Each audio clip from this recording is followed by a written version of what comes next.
Hi everyone, and welcome back to another episode of our English Learning podcast. I'm Jennifer, and as always, I'm here with my wonderful co-host, Elizabeth. How are you doing today, Elizabeth? Hi Jennifer. I'm doing great, thank you.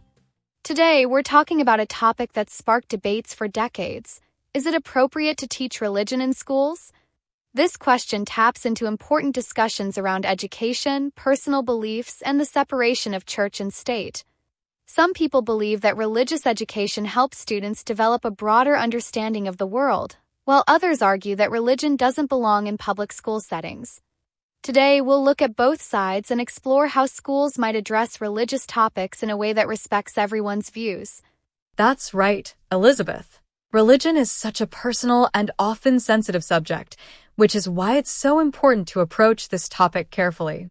While some believe that teaching about religion can provide students with valuable knowledge and cultural understanding, others feel strongly that schools, especially public ones, should remain secular and focus solely on academic subjects.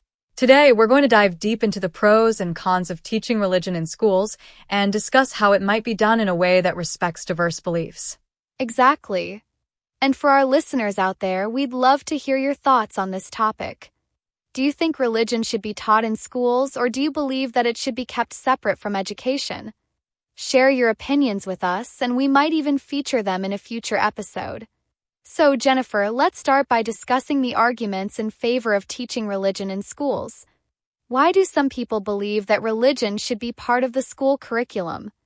Well, Elizabeth, one of the main arguments in favor of teaching religion in schools is that it can help students gain a better understanding of history, culture, and society. Religion has played a major role in shaping civilizations, laws, literature, art, and politics throughout history.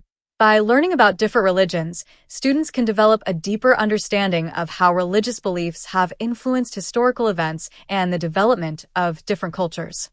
That's such an important point, Jennifer. Many historical events, whether they're wars, social movements, or political changes, have been driven by religious beliefs or conflicts. Understanding these events often requires some knowledge of the religions involved. For example, topics like the Reformation, the Crusades, or even the Civil Rights Movement in the United States can't be fully understood without looking at the religious context behind them. Exactly, Elizabeth. Another argument in favor of teaching religion in schools is that it can promote tolerance and understanding in an increasingly diverse world. By learning about different religions, students can become more aware of and respectful toward people from various religious backgrounds. This can help foster a sense of empathy, reduce prejudice, and create a more inclusive school environment where students feel valued regardless of their beliefs. Absolutely, Jennifer. In a world that's becoming more interconnected, having knowledge about different religions can help students navigate relationships with people from different faiths. Learning about the beliefs, customs, and values of various religions can help break down stereotypes and build cultural competence, which is essential in today's globalized society. By fostering understanding, religious education can help reduce ignorance and promote peaceful coexistence. Exactly. And beyond promoting tolerance, some people believe that teaching religion in schools can provide students with moral and ethical guidance. Many religions teach important values, such as compassion, honesty, respect for others, and a sense of justice. Supporters of religious education argue that by learning about these values, students can develop a strong sense of right and wrong and apply those principles in their everyday lives, regardless of whether they personally follow a particular religion. That's such a great point, Jennifer. Many religious teachings emphasize universal values that can benefit everyone, regardless of their faith. For example, lessons about helping those in need, being kind to others, or standing up for justice can resonate with students of all backgrounds. While some might argue that these values can be taught without religion, others believe that religious teachings provide a framework that helps students understand and internalize these concepts. Absolutely, Elizabeth. And another argument in favor of teaching religion is that it can provide students with a sense of identity and belonging. For students who come from religious backgrounds, learning about their faith in school can help them feel seen and understood. It can also help students from non-religious families better understand the role that religion plays in the lives of their peers and in society as a whole. Exactly. Religion is a big part of many people's identities, and understanding how faith influences the lives of their classmates can help create a more inclusive school environment. When students feel that their beliefs and values are respected and acknowledged, they're more likely to feel connected to their school community. So, from the perspective of those who support teaching religion in schools, the key arguments are that it can help students understand history and culture, promote tolerance and understanding, provide moral guidance, and support students' sense of identity. But, of course, not everyone agrees with this approach. Let's now talk about the arguments against teaching religion in schools. What are some of the concerns that people have? Well, Jennifer, one of the main arguments against teaching religion in schools is the principle of separation of church and state. In many countries, particularly the United States, public schools are funded by the government, and there are laws in place that prohibit the government from promoting or endorsing any particular religion. Critics argue that teaching religion in public schools could blur the line between religion and state, potentially leading to the promotion of certain beliefs over others, which could violate students' religious freedoms. That's such an important point, Elizabeth. The First Amendment of the U.S. Constitution, for example, prohibits the establishment of any state religion and protects the right to freely practice religion. For many people, this means that religion should be kept out of public schools to ensure that the government doesn't interfere with or promote any particular religious belief. Critics argue that teaching religion in schools, even in an academic context, could be seen as favoring certain religious views over others. Exactly. And even if schools aim to teach about religion in a neutral way, there's a risk that bias could still creep in. Teachers, consciously or unconsciously, may present certain religions in a more favorable light than others, or emphasize certain aspects of a religion while downplaying others. This could lead to students feeling that their own beliefs are being marginalized or misrepresented, which could cause tension and division in the classroom. Absolutely, Elizabeth. And another concern is that teaching religion in schools could lead to religious discrimination or exclusion. Not all students follow a particular religion, and some may come from secular or atheist families. Forcing students to learn about religion, especially if it's presented in a way that feels like promotion, could make those students feel uncomfortable or alienated. Critics argue that schools should be a place where students of all beliefs feel welcome, and that introducing religious education could create an environment where some students feel excluded or pressured to conform to certain beliefs. That's such an important point, Jennifer. Schools are meant to be inclusive spaces where all students feel safe and respected, regardless of their religious beliefs. Introducing religion into the classroom could create situations where students feel judged or even bullied because of their faith or lack thereof. In a diverse society, it's important that schools remain neutral when it comes to religion to avoid creating an environment where some students feel left out or discriminated against. Exactly. And beyond concerns about bias and exclusion, there's also the argument that religious education is best left to families and religious institutions, rather than schools. Many people believe that parents should have the primary responsibility for teaching their children about religion, and that schools should focus on academic subjects like math, science, and literature. Critics argue that religion is a deeply personal matter, and that it's not the role of schools to teach students about faith or spirituality. Yes, Jennifer.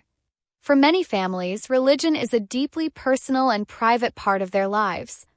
They may have specific beliefs, practices, and values that they want to pass on to their children in their own way. By teaching religion in schools, there's a risk that the personal and family-driven nature of religious education could be undermined, as students are exposed to a broader, more academic view of religion that may not align with their family's beliefs. Absolutely, Elizabeth. And another concern is that teaching religion in schools could take time and resources away from other important subjects. With so much emphasis on preparing students for the modern workforce and developing skills like critical thinking, problem solving, and digital literacy, critics argue that schools should focus on subjects that are more directly related to students' future careers and personal development. Adding religion to the curriculum could detract from the time spent on subjects like math, science, or technology. That's such a great point, Jennifer.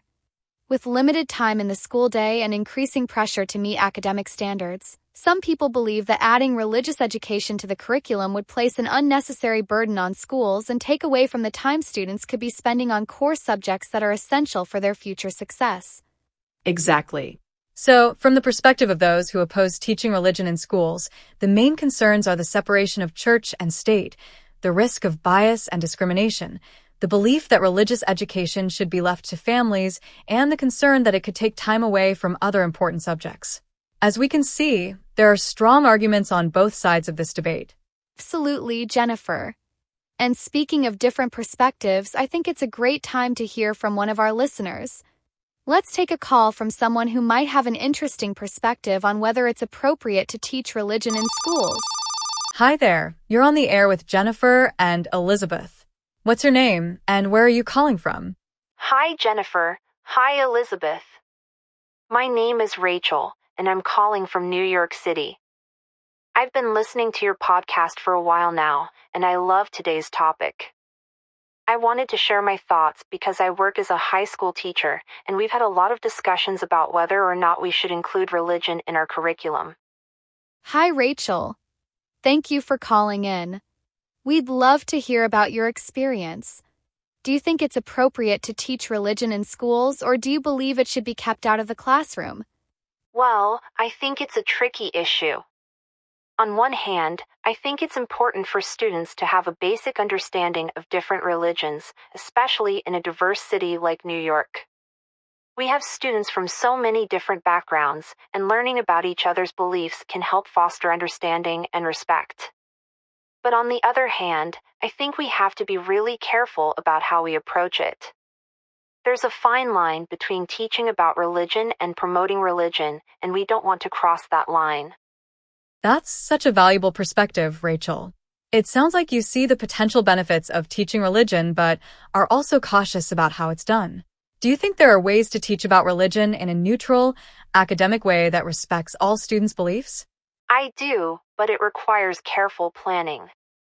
I think if we focus on teaching world religions from a historical and cultural perspective, rather than focusing on beliefs or practices, it can be done in a way that's respectful and informative. It's all about providing students with the knowledge they need to understand the world around them without pushing any particular belief system. That's such great insight, Rachel. Thank you so much for sharing your experience with us. Thanks for having me. I love listening to your podcast, and I'm excited to hear more episodes. Thanks so much for calling in, Rachel. Take care. Bye, Rachel. That was a great call from Rachel. She really highlighted the need for a balanced approach to teaching religion in schools, one that provides students with knowledge while respecting their personal beliefs. Absolutely, Jennifer. And for those of you listening, if you're enjoying our podcast, please like and subscribe to our channel. Your support really helps us keep creating these episodes and sharing more interesting topics with you. So, where does that leave us in our discussion today? I think it's clear that the question of whether it's appropriate to teach religion in schools is incredibly complex. On one hand, teaching about religion can provide students with valuable knowledge about history, culture, and different belief systems. On the other hand, there are concerns about the separation of church and state, potential bias, and the impact on students from diverse religious backgrounds. Exactly, Jennifer. Key takeaway is that context and balance are crucial. If schools choose to include religious education, it's important to approach the subject with care, ensuring that the focus is on education rather than indoctrination. At the same time, schools should respect the diverse beliefs of their students and create an environment where everyone feels included and valued. We hope today's discussion has given you some new insights into the question of whether it's appropriate to teach religion in schools. Thank you so much for joining us today. Yes, thank you for listening. We're always here to share new insights and help you learn English while exploring important topics like this one. Keep listening, keep learning, and we'll see you in the next episode. Bye for now, everyone. And remember, education is about understanding the world around us, whether it's through history, culture, or different belief systems.